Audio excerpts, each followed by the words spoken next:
In this video, I will teach you how to use the Excel aggregate function. Let's get started. So here I am in a spreadsheet. It's got a list of employees and the sales that they've recently made. But you'll notice that there is some strange data here. I have a couple of different errors in my data set, and I also have some hidden data. Some of the rows appear to be missing. They're not missing, they're just hidden. So let's try to do a sum and an average of this data. So I'll click here on cell D24, type equals, sum, left parenthesis. Yes, of course I could do an auto sum, but I'll just click and drag to select the data that I want to add up. I'll tap enter on the keyboard, and look, because there are errors in this data, Excel just can't add it up. Let's try average. Equals average, left parenthesis, click and drag to select the range that I want to average, tap enter. Again, an error message. Well, this is where the aggregate function comes in. I'm going to perform an aggregate sum. Let's try it out. In cell D26, I type equals aggregate, left parenthesis, and as you can see, there are two different paths I can take. I'm going to basically take the first path. So first, I need to choose what kind of aggregate I want to do. And look, it's got a lot of the common Excel functions that a lot of us use. Average, count, count A, max min, sum, median, mode. These are some of the most important Excel functions, really. In this case, though, I want to do an aggregate sum. So I'll select sum, and I should double click on it or just type the number 9. But I'll double click, I'll put in a comma, and now I get a list of possible options. What do I want the aggregate function to ignore in this data? I definitely want it to ignore the errors. And I also want it to ignore the hidden rows that are here and here. I want those to be ignored. So if I look through these options, ignore hidden rows, but I don't necessarily need some of these others. But here we go. Ignore hidden rows and error values, and these other things as well. That's fine. So I'll select 3 by double clicking on it. I'll put in a comma. Now Excel is expecting an array, or in other words, a range of data.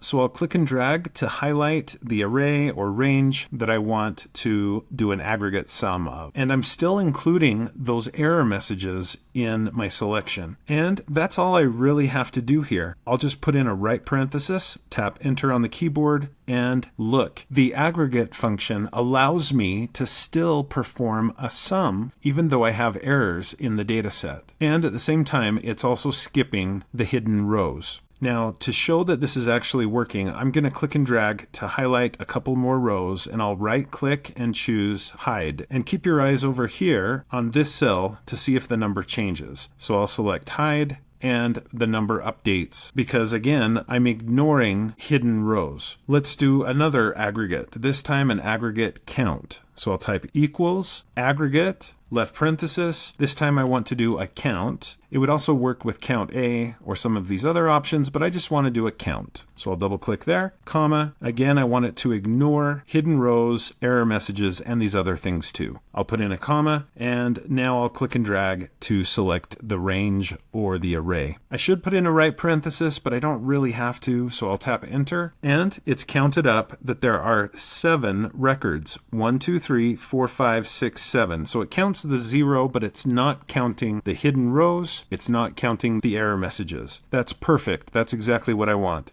Now let's try average for our final example. I'll type equals aggregate, left parenthesis. This time I want to calculate the average. So I double click there, comma. Again, I'll ignore the same elements, hidden rows, error messages, etc. Comma, the array. Here it is. Select the array, tap enter, and there's the average of those numbers, at least the ones that aren't producing error messages or are hidden. So the aggregate function really is very helpful, especially if you have data that's kind of messed up in some way. Maybe somehow you've produced some errors, or maybe you got this spreadsheet from someone else or downloaded it from the internet and there are some mistakes. Maybe there's some hidden stuff that just, you don't want to deal with that. You just want to add up the good data that you see. You're not going to be able to do it with just sum or average or count. You're going to have to use the aggregate function to get past those errors and hidden rows and other problems. Thanks for watching. I hope you found this tutorial to be helpful. If you did, please like, follow, and subscribe. And when you do, click the bell and you'll be notified when I post another video.